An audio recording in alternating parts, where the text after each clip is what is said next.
E chegou a hora da análise com ela, Thaís Herédia. Que Thaís. saudade, Olha, faz quanto tempo que a gente não se... Faz... Sei lá, 18 meses. Ah, meu Deus do céu. 18 meses. Finalmente nos reencontramos. Nem 18 dias, minha gente. Aqui parece 18 meses. E finalmente o mercado de trabalho está desacelerando. Será que dá para dizer com todas as letras esfriou, Thaís? Boa tarde. Oi, Naka, bem-vindo de volta. Obrigado. Que bom ter você aqui. Adoro encontrar os meninos também, mas a gente é da velha guarda. Parça. Da velha guarda, parça. Olha, vamos lá. Tudo indica que sim, né? O Bruno Imaizumi,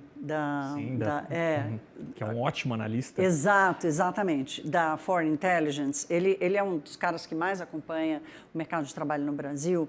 Ele faz uma leitura muito assim, detalhada, né, do CAGED. E ele mostra aqui dois detalhes importantíssimos para a gente entender esse resultado abaixo do esperado. Detalhes muito conjunturais que não têm a ver com, por exemplo, com essa desaceleração da economia que o Banco Central espera. O primeiro deles, efeito do tarifaço, setor do café e também de madeira, com muito mais demissões. Então,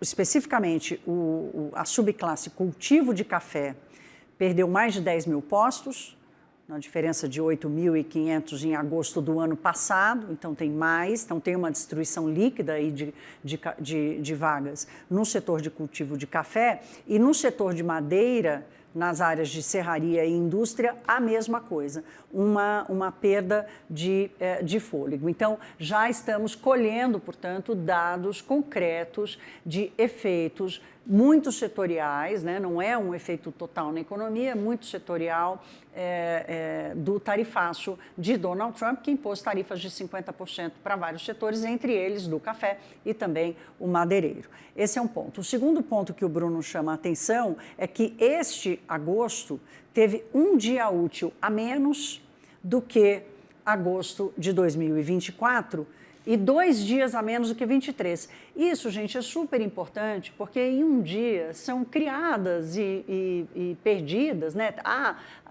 admissões e demissões aos milhares no Brasil durante um mês. Então, isso faz alguma diferença. Então, assim, dito isso, que são coisas muito específicas, Naka, os economistas em geral estão vendo sim já essa desaceleração. E há, inclusive, uma preocupação sobre a velocidade em que ela vai se dar. O desemprego ou o emprego costuma ser a última variável a reagir em momentos de saída do ciclo, né? Que é o que a gente está vivendo agora. O Banco Central joga a taxa de juros lá em cima, a defasagem que a gente vive falando, né? O Banco Central olhando lá para frente. Então, essa defasagem acontece porque os setores da economia vão demorando para reagir. Então, hoje já há uma preocupação da velocidade que isso vai acontecer. Quando o presidente do Banco Central diz que o mercado de trabalho, que o emprego no Brasil está vivendo o seu momento mais exuberante desde o Plano Real, ele tem toda a razão. E tem um número, gente, que eu me dei conta, fui chamada a atenção por economistas, nunca na história do Brasil nós tivemos uma situação em que você tem a inflação e o desemprego no mesmo patamar. Olha, que interessante isso. A PNAD está em 5,6%. E o IPCA em 5,3%. Então, não há prova mais clara da força que o mercado de trabalho... O próprio Gabriel Galípolo disse, acho que na semana passada, que ele disse assim, taxa de desemprego na casa dos 5% no Brasil, se isso não se chama pleno emprego, eu não sei como chama. Então, o Brasil está em pleno emprego, que é uma situação em que aponta um mercado de trabalho extremamente apertado, né? Salários pressionados, vagas não preenchidas, vagas qualificadas não preenchidas, portanto, há um ajuste, por exemplo, através do salário, não necessariamente na produtividade, no lucro, no faturamento da empresa, mas pela necessidade de contratar paga-se a mais do que o resultado esperado daquela posição, exatamente para não ficar sem a mão de obra. E o pleno emprego, isso é um consenso entre os economistas de todos os vetores que existem, pleno emprego é inflacionário, né? Então, a gente chega a uma situação em que a taxa de desemprego está muito parecida com a taxa de inflação, uma explica um pouco a outra e, Naka, só para lembrar, você não estava aqui semana passada, mas houve a publicação do relatório de política monetária, o antigo relatório trimestral de inflação, que veio com 4 ou 5 ou 3 ou 4 boxes, que são estudos anexos desse relatório do BC, específicos sobre o mercado de trabalho, né? Ora, se o Banco Central está dizendo que o mercado de trabalho é uma das suas grandes preocupações, que segura o processo de saída do ciclo, né, de desaceleração do ritmo da economia, de volta para a atividade, para o tamanho que ela é capaz de suportar, se é o mercado de trabalho que está travando esse processo da volta, então o Banco Central resolveu explicar o que está acontecendo no mercado de trabalho. E há vários dados interessantes ali mostrando que há sim, primeiro, uma mudança estrutural, muito trabalho digitalizado, enquanto a população ocupada nos últimos 10 anos cresceu 10%, a população ocupada dos aplicativos cresceu 170%. Então há uma mudança estrutural,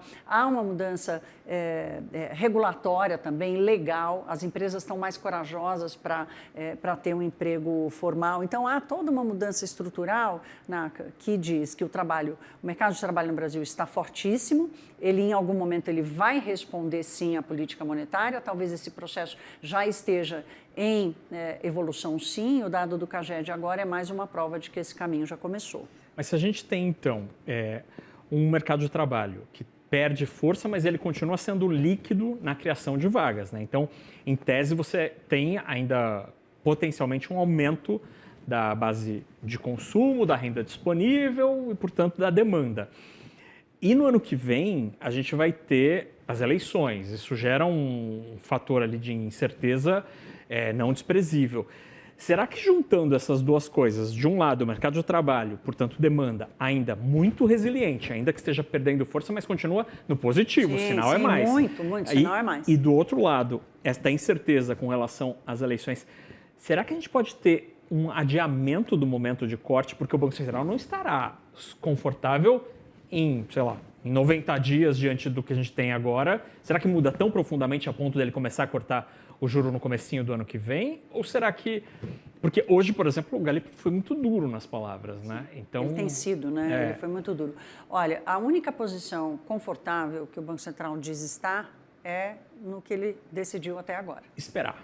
Né? Ele decidiu até agora que a taxa de juros está em 15%, ele está confortável com esse patamar, está confortável com parar por aqui.